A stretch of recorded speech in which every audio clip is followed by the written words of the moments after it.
नमस्कार दोस्तों, जय माता दी। आज मैं आपको जेठ मास की कथा का 18वां अध्याय सुनाने जा रही हूँ। तो प्रेम से बोलिए श्री लक्ष्मी नारायण की जय। श्री प्रसराज जी बोली, राजा पुरूरवा के परम बुद्धिमान आयु अमावसु, बिस्मावसु, श्रुतावसु, शतावसु और अयुतावसु नामक 6 पुत्र हुए।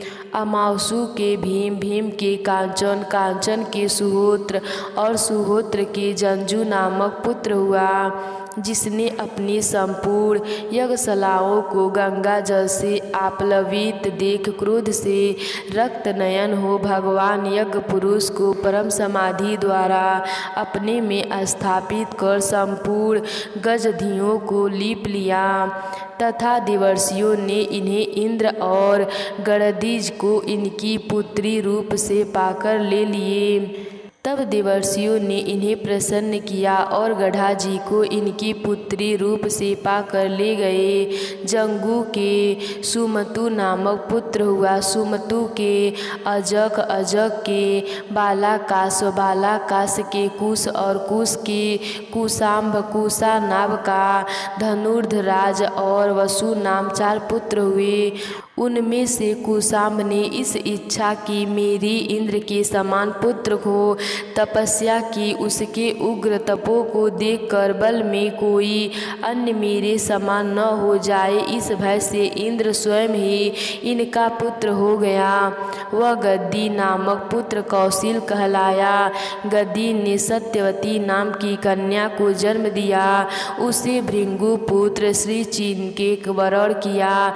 गंधी ने अति क्रोधित और अति वृद्ध ब्राह्मणों को कन्या न देने के इच्छा से ऋषि चीक के कन्या के मूल में जो चंद्रमा के समान कांतिमान और पवन के तुल्य वेगमान हो, ऐसे 1 सहस्त्र समायण घोड़े को मांगे। किंतु महर्षि श्री कीच ने अश्वतीर्थ से उत्पन्न हुए वैसे ही 1 सहस्त्र घोड़े उन्हें वरुण से लेकर दे दिए।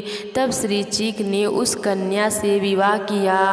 दंत उपरांत एक समय उन्होंने संतान की कामना से सत्यवती के लिए चरु ज्ञान की खीर तैयार किया और उसी के द्वारा प्रसन्न किए जाने पर एक क्षत्रिय श्रेष्ठ पुत्र की उत्पत्ति के लिए एक और चरु उसकी माता के लिए भी बनाया, और यह चरु तुम्हारे लिए है तथा यह तुम्हारी माता के लिए है, इनका तुम यथोचित उपयोग करना। ऐसा कहकर वे वन में चले गए। उनका उपयोग करते समय सत्यवती की माता उससे कहा, बेटी, सभी लोग अपने ही लिए सबसे अधिक गुणवान पुत्र चाहते हैं। अपनी पत्नी की भाइयों के गुणों में किसी की भी विशेष रुचि नहीं होती। अतः तू अपना चरु तो मुझे दे दे और मेरा तू ले ले, क्योंकि मेरे पुत्र को तो संपूर्ण भूमंडल का पालन करना होगा और ब्रह्मा कुमार को तो बल, वीर्य तथा संपत्ति आदि से लेना ही क्या है। ऐसा कहने पर सत्यवती ने अपना चरु अपनी माता को दे दिया।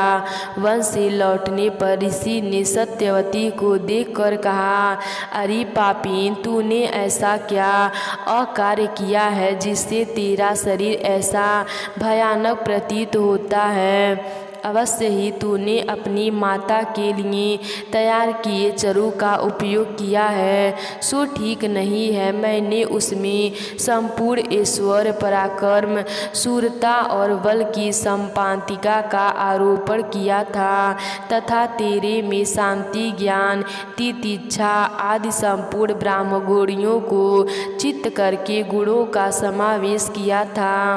उनका विपरीत उपयोग करने से तेरे अति भयानक अस्त्र शस्त्रधारी, पालन कर्म से तत्पर, क्षत्रिय के समान आचरण वाला पुत्र पुत्र होगा और उसके शांति प्रिय ब्रह्मचारूढ़ युक्त पुत्र होगा। यह सुनते ही सत्यवती उनके चरण पकड़ लिए और प्रणाम करके कहा, भगवान, अज्ञान से ही मैंने ऐसा किया है, अतः प्रसन्न होइए और ऐसा कीजिए जिससे मेरा पुत्र ऐसा न हो, भले ही पौत्र हो ऐसा हो जाए।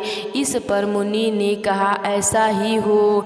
दंततर उसने जमदग्नि को जन्म दिया और उसकी माता ने विश्वामित्र को उत्पन्न किया तथा सत्यवती कौशिकी की नाम की नदी हो गई।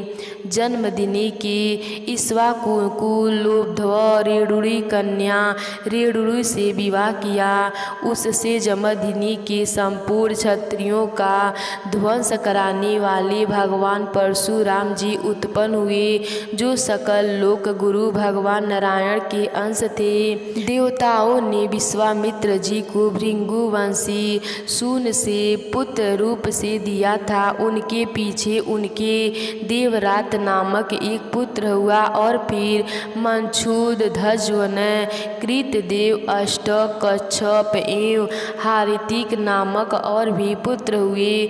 उसने अन्यान ऋषि वंशों में विवाहने योग्य बहुत से कौशिक गोत्रियों को पुत्र पौत्र आदि दिए। श्री प्रसराज जी बोले, आयु नामक जो पुरूरवा का श्रेष्ठ पुत्र था, उसने राहु की कन्या से विवाह किया। उसने उसके 5 पुत्र हुए, जिनके नाम क्रमश नहुष, छत्रवृद्धि, रंभरजी और अनीना थे। छत्रवृद्धि के सुहोत्र नामक पुत्र हुआ और सुहोत्र के काश्य, काश तथा गृद्धमन नामक 3 पुत्र हुए। गृत्समदा का पुत्र शौचन चारूढ़वा का प्रवर्तक हुआ।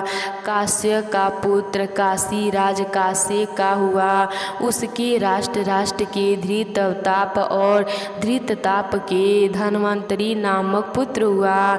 इस धन्वंतरी के शरीर और इंद्रियां जरा आदि विकारों से रहित थी तथा सभी जन्मों में यह संपूर्ण शास्त्रों का जानने वाला था।